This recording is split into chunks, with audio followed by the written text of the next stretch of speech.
Welcome back to another edition of Kush Talks Real Talk. All the dumb in your ear. Y'all know who it is. I'm the host to do the most. I fell back a little bit, you feel me? But I'm back to do the most, you feel me? But no, for real, like, comment, subscribe, hit the notification bell. Y'all know the preliminary. You want to donate to the channel, Cash App in the description box. That's it, and that's all. Let's get into the content. So, Ralo, Ox, Pops, 12 can't stop, Mr. Dog food like on Ralo, yeah. Famgoon. Um, if you don't know who it is, it's an Atlanta rapper. His name is Ralo. He signed to Gucci Mane's the first 1017 label before he reinvented the new 1017, whatever. Um, Ralo was signed with him, and Ralo was just a street dude. He had a lot of street money. He did a lot for his community. He paid for the whole housing complex he from down there. Snow. I know you seen the show Snow on the Bluff, the movie or whatever. That's the neighborhood he was from. And he bought them big apartments that was in the movie. He bought that housing projects, and he was letting all his homies and people like that. He was like giving them free rent, and you know what I'm saying. So Rallo was all on social media, flexing, showing cars, money, different jewelry. This dude was showing $1 million every time he went live on Instagram or posted a video. He was riding around in the newest BMW coupes and Lambos and Raris and yeah, you know what I'm saying. He was driving those fast foreign cars and Maybachs and all that before they, Bentleys and all. You know how they do. You know what I'm saying, the Continentals and the double R's and all that. Um, I said all that to say Rollo was in a position where he was feeding his whole camp. He was feeding his whole team. Everybody was getting on. Everybody was eating. He got the first co-sign he got. I think it was the song he dropped with Future. Um, I can't really recollect the name of the song off the top of my head, but it's a song that broke on World Star with him and Future, and that's what gave him his first real break. You know what I'm saying? And Future said, "Keep that dog food like on Ralo." You know what I'm saying? That dog food was his first source of income when he was in the street. Now I keep telling y'all this. I say this to a lot of artists, a lot of rappers. You know what I'm saying? Y'all can't be out here thinking y'all can still live like y'all were living before y'all got famous. This don't work. It don't work like that. Once you get a bag, you gotta move past all that. You gotta, you know what I'm saying, reinvent yourself. You gotta recreate something different. Well, create something different, a different environment for yourself and your offspring and your people around you that you're gonna bring with you. Bring them with you, but legalize everything. Do things to be profitable and not to be a liability to yourself. You got to be an asset to you. Also, um, Rollo, this is the thing about his case, though, right? So y'all thinking about to sit here and be like, "Oh, Rollo, free him." No, I'm not, because it came to my attention that Rollo told on a lot of people. Um, One of his Famgoon members came out and played the audio. It was on Clubhouse. Y'all know I'm not finna play the audio, not this time, but I might come back and play it. I might not. Who knows? Um, but I heard the audio with my own 2 ears. If y'all want to hear it, go to the Clubhouse channel that's on YouTube and check it out. But it's I think hip hop, not hip hop daily. What's the name of the channel? Hip hop Buddha. I think he did a video on it, if I'm not mistaken. But yeah, it's up there, and they got the whole audio of Rallo basically saying he gave up a whole bunch of people. It was either that or take his time like a G, take it to the chin. I be telling y'all rappers, stay out the streets, bro. If y'all not ready for them consequences, like you can't be out here saying, "Oh, I'm a stand up guy. I'm a woo woo woo woo woo," and then you doing that. I'm not justifying either side of the spectrum. I'm not trying to sit here and try to glorify either side, whether you stand up on your words or you don't. But what I'm saying is, if you live in that lifestyle and you know you chose to be in that street life, stay on that side of the spectrum. Don't, yeah, you can't flip flop like candy paint. You feel me? That's not it.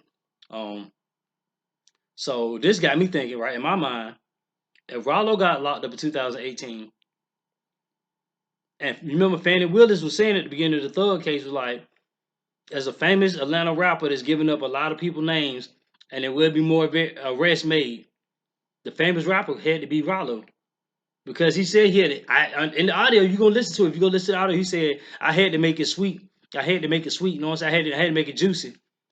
So he gave up a lot of people that's in the Atlanta community in the area where they from Cicero, Bankhead, Zone 6, whatever, you know what I'm saying? Fold, whatever.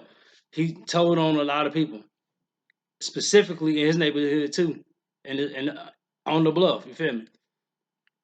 So yeah, Rallo, street cred dead. Yeah, your street cred dead. You got a lot of people that still gonna listen to your music. But yeah, the solidity inside of you is not there. You're not valid when it comes to being a street dude. Cause you knew what you signed up for. You don't want to hit all them 100 pounds on that plane. Nobody ain't put no gun in your head and say, hey bro, let's put these 100 pounds on this plane and yeah, we're gonna go ahead and fly. No, nobody did that. You did that to yourself, my boy. So you should deal with your consequences as such. Nobody should have to deal with it. So you came out your own mouth and said you was telling. So the man even had you on the phone was like, "Why you try to, lie to me? You had me guessing for 5 years. Now it's finally coming out that you really telling." He like, "I got the paperwork." So dude, reading the paperwork off to him and let him know, like, bro, yeah, I really know that you really out here telling on niggas. Like, I know you finessing, like you ain't doing nothing to me wrong, but I'm just letting niggas know you sour. You ain't that sweet about it, yeah. Shit really stink around these parts. That we trying to let you know. And you had to be the stupid head ass nigga that sat down there with them folks. Could have just did your little stretch. You would have had, you probably would have did 2 more years than what they gave you anyway. If you would have kept your mouth closed. You wasn't facing a life sentence. 100 pounds of weed, marijuana legal about damn near everywhere right now. They about to be illegal. It's about to be legal in Georgia too soon. So why the fuck did you? Why the fuck did you even think it was okay or cool for you to sit there and tell on them folks? You could have just did your time. I'm just saying. If you're in these streets and you're a stand-up guy, you say you are. Like I said, I'm not glorifying no side of it, no side of the spectrum, whether you ratting or telling the truth or what. What I'm telling you is, if you are in the streets and you know what comes with that lifestyle, why tell them anybody? I was in the streets when I did my time. I did my time. I ain't telling nobody. I caught two bids. Guess what I did? I got back there and shut the fuck up, and I one of the bids niggas told on me. I'm just saying. I'm just saying. And I've been in jail multiple times, other times when I hit motherfuckers like trying to point fingers. I never said nothing. I was kept it solid. I came home because I didn't say nothing. I knew the lifestyle I had signed up to be in. Y'all got to understand. You got to pick and choose your battles. If you're gonna be a street nigga, be a street nigga. If you're gonna be a businessman, be a businessman. If you're gonna be an entertainer, be an entertainer. I mean, you can juggle business and entertainment together, but you can't juggle illegal street activities with business or entertainment or none of that stuff. You can't add it all together. It's not gonna manifest right. It's always gonna be a negative downside to it. I'm just saying. I think the whole situation with Ralo, the Famgoon situation, I mean, he got exposed. He needed to be exposed because you run around here, you still behind bars, screaming that you solid, you tough. Fam goon this, fam goon that. You kept it stiff. I mean, if you told to come home for your kids and all that, that's between you and God. I ain't gonna do with it. But my whole thing is, if you're gonna be a stand-up guy, you're gonna be a stand-up guy. Be a stand-up guy. If you're gonna be a fuck nigga, be a fuck nigga. If you said that to death do you part, you said it was blood in, blood out. So you should have kept that energy when the folks came and put them words out you. You hear me? No, you should have did. You should have kept that energy when the folks said, "Hey, Rallo, you know we're going though." Yeah, you should have just shouldn't have said that. You should just kept my mouth closed. You know what I'm saying? Kept your lips tight. If you know, you know. If you don't, you just slow. I'm just gonna give it to you straight up. I don't know no other way to give it to you. I ain't trying to sugarcoat nothing. I ain't trying to know what I'm saying. Make it look fancy. I ain't trying to down dress it up. Nothing. You know what you signed up for. If you ain't built for it, don't jump out that field. You feel me? Don't jump out in that field. Don't jump out that front porch. Stay on the porch. Stay on the sidewalk. Every nigga ain't the street nigga. Some of y'all belong on the sidewalk. Some of y'all belong on the porch. Some of y'all need to be in the house. That's what I'm saying. It's either in you or it ain't. And obviously it was in you, bro. No, it ain't. Because it can't be. I meant to say it wasn't in you. But yeah, let me catch myself. Because that's not shocking to me though. So yeah, Rallo's a rat. Um Free throw, free Lucci, because he probably got them ninjas locked up. He probably got the whole. You remember Rich Pablo, Rich, what's his name? Pablo One, yeah, Rich Pablo One, yeah, Hood Rich, that's his name, Hood Rich Pablo One. You remember them boys? Yeah, yeah. You remember all them got hemmed up in that indictment, right? Out, yeah. So just think about which, yeah, just think about it. I ain't gonna say too much. I ain't gonna tell you too much longer here. I'm just giving y'all how it go. This is my thoughts about it. I mean, if you stand up and you're a street guy and you know what's going on, cool. If you are out the way and you gonna say, hey, I don't care if he told. You know what I'm saying? If you out the way, if you ain't in the streets, you ain't diving into that lifestyle. He gonna say, well, he did what's good for him. He ain't in the life. You gonna say that. But if you're a dude or a female or anybody that's living that street life, you're gonna look at it the way I'm saying it. Like should have stood on 10, you should have stood on your business and left the streets alone altogether if you felt like you can handle it. That's all I'm saying, my boy. I ain't gonna tell you too much longer. I'm gonna go ahead and get up out of here.